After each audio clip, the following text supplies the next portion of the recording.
What's going on, Raiders? Duelim here, and today I just unlocked Granite Doorkeep. That's right, I got him, even though I said I wasn't going to go for him, and then I realized how easy it was, and I said, why not? He's also surprisingly good in Hydra as well. He's got a pretty great kit for that, and I am struggling in Hydra, so I figured he would be worth it, even if I don't use him in PvP modes. So, if you're ready, let's get into it. But first, make sure you're clicking that download link or scanning the QR code to get Karato Fox Hunter. The second you start the game, an amazing legendary nuker. At level 10, you're going to be getting Tagore, an amazing epic support character. At level 20, you're going to be getting Fane, who's got some incredible turn meter steal, as well as some pretty crazy damage. And then at level 30, you're going to be getting Vergus, who's a defense-based champion, to help keep your other characters alive. And then this is super important. Day number 1 within the first 24 hours of making your Raid Shadow Legends account.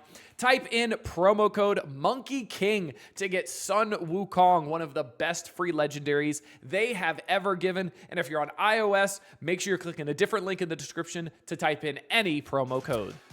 All right, so I did unlock Granite, so I do have him. So right when I unlock a character, the first thing I do is I always go over to Hell Hades. So I always look at everything that is going to happen with the champion and how I'm going to build them, what I'm going to want to do for them. So the Granite Doorkeep overview here.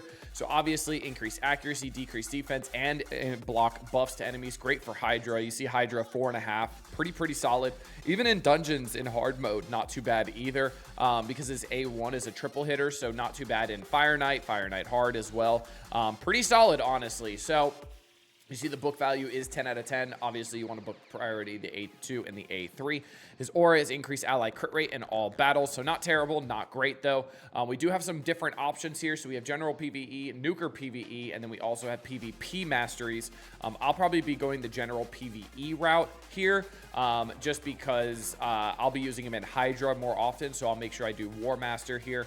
Or I could do Helm Smasher as well, because I do think Savage is a good set on him, so I could do Helm Smasher as well, so that's not too bad. A little bit of a double-edged sword there, because I get to use Helm Smasher into Hydra. Obviously, with the AoEs and stuff like that, I just won't get War Master, but that's okay. We get the blessings here, Nature's Wrath, and then Crushing Rend 5 to 6, and then that is the Arena, Lightning Cage in Arena. Make sure you click that to change it over. So the priority stats are going to be crit rate, crit damage, health percent, accuracy, and speed. So he does need accuracy, but the good news is he does get that increased accuracy. I believe it's from his A3, if I'm not mistaken. Oh, I got to go lower to get the kit. Whoopsie. I thought it was up from there. Where's the kit? Why is the kit not in here? Well, that's just malarkey. All right, well, let's go into the game then. I guess the kit's not there, so let's go into the game here. And yeah, the increase crit damage and shatter comes from the A3. The A2 does get the increased accuracy on a 3-turn cooldown, which is really nice. So it does help out with accuracy, especially because he does definitely need accuracy. So we have that going for us right now. And the next stats available are going to be crit rate, crit damage, HP percent, accuracy, and speed. So speed, obviously, on everybody. HP percent, he is an HP-based nuker, so that is very important as well. And then crit rate, crit damage is extremely important as per usual. So we're going to go over the kit real quick. Your Bard attacks one enemy 3 times, has a booked up 100% chance of removing 1 random buff from the target. Each hit will ignore 20% of the target's defense, so a lot of ignore defense there. Very nice. Geode Haymaker, 4-turn cooldown, booked down to a 3-turn cooldown, attacks all enemies before attacking, places a 50% increase accuracy buff on all allies for 2 turns, has a booked up 100% chance of placing a 60% decreased defense debuff and a block buffs debuff on all enemies for 2 turns. Very nice. That's very solid, especially on a 3-turn cooldown. That's very good. And then we've got the A3 Demolisher Blow, 5-turn cooldown, booked down to a 4-turn cooldown, attacks one enemy before attacking, removes all debuffs from this champion, so a self-cleanse, and places a 15% shatter buff and a 30% increased crit damage buff on all allies for 2 turns.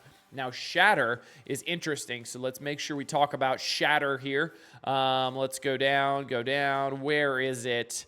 I wish these were in, like, alphabetical order or something. That would be a lot easier to find things. All right, we're getting there. Shatter, of course, is at the bottom. Increases a champion's ignore defense by 7.5% or 15%. So he does have the big version, so it is 15%, which is really, really nice. On top of the A1 that ignores 20% already. So that's really, really solid on top of Savage or Feral, whatever you end up putting on him. Very, very solid. So yeah, it also ignores unkillable stone skin and block damage buffs. If the target is not under any unkillable stone skin or block damage buffs, this attack will deal 100% more damage. Grants an extra turn if this attack kills an enemy. And then the passive here, very solid passive as well. At the start of this champion turn, removes any fear, true fear, provoke, stun, freeze, sleep, petrification debuffs from this champion. And there's no cooldown on this as well. Increases the champion's damage inflicted against targets with no buffs on them by 20%, which is really, really nice. And then the A3, if there's nobody under unkillable, stone skin, or block damage, the person you're attacking, it's going to get 100% more damage as well. So this is just double damage, which is absolutely nuts. We can go over to Hell Hades again. You see Merciless, Savage, Lethal, Perception. So not Feral, but Merciless, Savage, Lethal, and Perception. So I did go the Savage route because I did have some decent Savage gear. You could definitely put on Perception as well to give a little bit more accuracy and speed, because he does benefit from that for sure. I just don't have too much Perception gear here other than the crit damage there. But outside of that, I just got some weapons and I don't have really anything else. Another good thing, Kill Stroke is not bad. Crit damage and speed, not terrible. Instinct, also not terrible as well. Speed and ignores enemy defense. This was another potential option I was thinking about putting instead of Savage, because I do have a lot of gear for this, and it might be something I end up doing as long as I can get a crit rate on the gloves. Even though, oh, I do have a crit rate on the gloves. Look at that. And it's a speed and HP and crit damage. So I'll probably end up doing that. I just don't know if I have boots. Oh, I do have boots. And it has accuracy on it. I'm absolutely going to be switching my build over to Instinct. No doubt about it. So yeah, Instinct's absolutely going to be the build for me. And then I probably won't need the 2-piece crit rate set anymore, because I use this because I definitely did not have enough crit rate. So it's at 72% here. And I was trying to get that higher. So now I could take that off. I would love to have a Chronophage amulet as well. I just don't have a Chronophage amulet. The second I get one, I will be putting that on instead, because I definitely do want that. Because I want that extra speed for him. So he would get the 10% extra speed from Chronophage there, and that would be really, really big. So yeah, what I'm going to do is I'm going to re-gear him real quick, and then we're going to change into the Instinct build. Give me a second. All right, coming back, I did change up the build a little bit here. So now we're going to be having, I have Instinct on because I did have a lot of Instinct from the Forge Pass. So I do have HP percent, speed, crit rate here, a little bit of extra flat HP there. Really good helmet here, accuracy and HP percent, speed as well. Then I got 2-piece stone skin as well. And that's going to be crit damage, accuracy, flat HP, not the best, but I do have crit rate, crit damage, double crit damage, HP percent, and then speed here as well. I've got HP percent on the chest, crit rate, accuracy, speed, resistance, and then the boots, I do have speed and then accuracy there. And now I'm kind of curious if I don't have any stone skin rings or amulets for dwarves, because that would have been nice. I could have used stone skin and gotten the 3-piece or even the 4-piece and get the stone skin.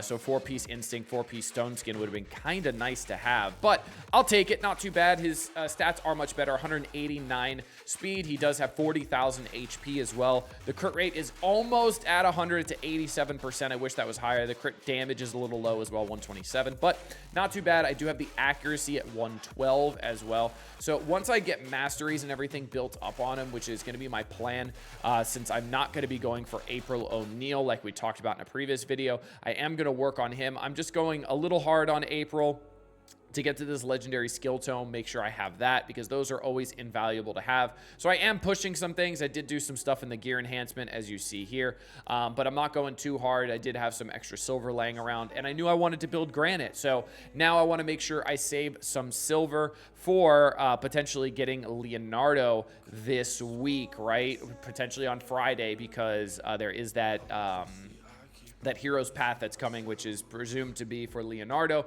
So I'm very, very excited for that. I'm going to get some stave and some silver for that. I'm running Fire Knight right now in the background, which is pretty straightforward, pretty easy. It's the turn attack one, so it's going pretty quickly, which is nice. And I'm just running through it as fast as I can, making sure we're getting some progress here, getting as many pizza points as I can for the easy ones for sure that are not that energy intensive, and making progress and making sure we're saving absolutely everything. Don't fall for this bait in the portal here for the progressive chance. We have Calvalax, Mad Hatter, White Queen Ancora. I think King Narcisse is in here as well. That's not King Narcisse. I can't remember. King Narcisse was in here as well. Maybe King Narcisse was tomorrow because this is White Queen Ancora, and then King Narcisse was tomorrow. So, yeah, make sure you guys are clicking that download link down below to get started off in Raid Shadow Legends the best way possible. 3 epics, 3 legendaries, one of them being Michelangelo, and he's absolutely nuts. He has been carrying my account. He is amazing, amazing, amazing. I hope you guys enjoyed this one. Make sure you let me know how you guys are building Granite. Until next time, this has been Duelam.